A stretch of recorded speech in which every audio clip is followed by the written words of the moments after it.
కూటమి ప్రభుత్వం అధికారంలోకి వచ్చాక ప్రకాశం జిల్లా ఒంగోలు రూపురేఖలు మారిపోతున్నాయి. గతంలో చూపరులకు ఇబ్బంది కలిగించే విధంగా ఉన్న ప్రాంతాలన్నీ ఇప్పుడు అందంగా ఆహ్లాదకరంగా తయారవుతున్నాయి. ప్రధాన రహదారుల్లో డివైడర్లు అందంగా కనిపించేందుకు రంగులు వేశారు. రహదారులకు రెండు వైపులా ఉన్న ప్రైవేట్ ఇళ్లు, ప్రహరీ గోడలు వివిధ రకాల చిత్రాలతో కొత్త అందాలను సంతరించుకున్నాయి.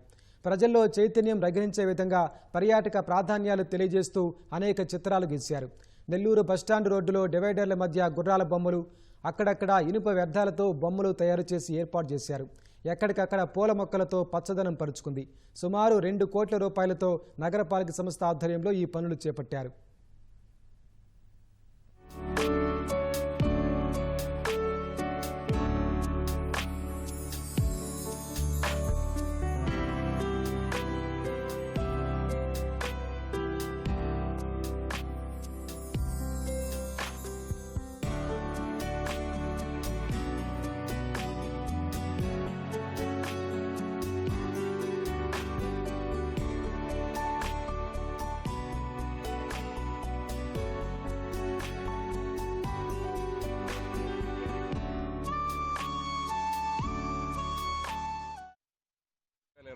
టీడీపీ ప్రభుత్వం గెలిచిన తర్వాత ముఖ్యంగా మన దాంసా జనార్దన్ గారి ఆధ్వర్యంలో ఒంగోలు డివైడర్లు కానీ, పబ్లిక్ వాల్స్ కానీ, రోడ్లు కానీ అసలు ఎంత చక్కగా తీర్చిదిద్దుతున్నారంటే మార్పు అనేది చాలా స్పీడ్గా, మేము ఇంకా 2 years తర్వాత మార్పు వస్తుందేమో అనుకున్నాం. కానీ గెలిచిన నెల 2 నెలలు కాంచే స్టార్ట్ చేశారు.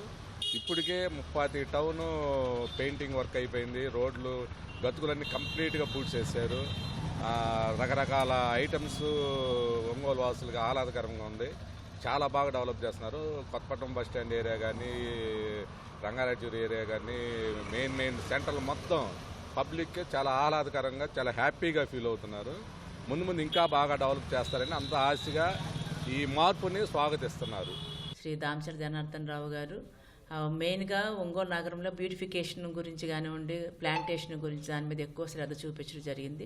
గ్రీనరీ డెవలప్మెంట్ అలాగే క్లీనింగ్ కోసమని ఎక్కువగా మేము దృష్టి పెట్టడం జరిగింది. చాలా చోట్ల ప్లాంటేషన్ కానివ్వండి, అలాగే బ్యూటిఫికేషన్ సందర్భంగా మనము ఫ్లైఓవర్ కింద ఎక్కువగా ప్లాంటేషన్ కానివ్వండి, లేదంటే బ్యూటిఫికేషన్ సంబంధించి ఐ లవ్ ఒంగోలు అనేది అలానే ఎక్కువగా ప్లాంటేషన్ చేసి చాలా రకాలుగా మరి ఒంగోలు గిత్తలు కానివ్వండి, మరి కొన్ని చోట్ల అయితే ఒంగోలులో మనం కొన్ని ఏరియాస్లో అయితే గుర్రాలను పెట్టడం కానివ్వండి, అలాగే నైట్ టైం లైటింగ్ కానివ్వండి, అలాగే మంచి మొక్కలు బాగా దట్టంగా ఉండి ప్రజలను ఆకర్షించుకునే విధంగా రంగురంగుల ఆకులతో వచ్చినటువంటి ప్లాంటేషన్ కానివ్వండి, ఇవంతా లైటింగు, ఇవన్నీ రకరకాలుగా మేము డిజైన్ చేసుకుంటున్నాము. ఒంగోలు నగరాన్ని అందంగా తీర్చిదిద్దే విధంగా మరి మా నగరపాలక సంస్థ నడుము కట్టింది.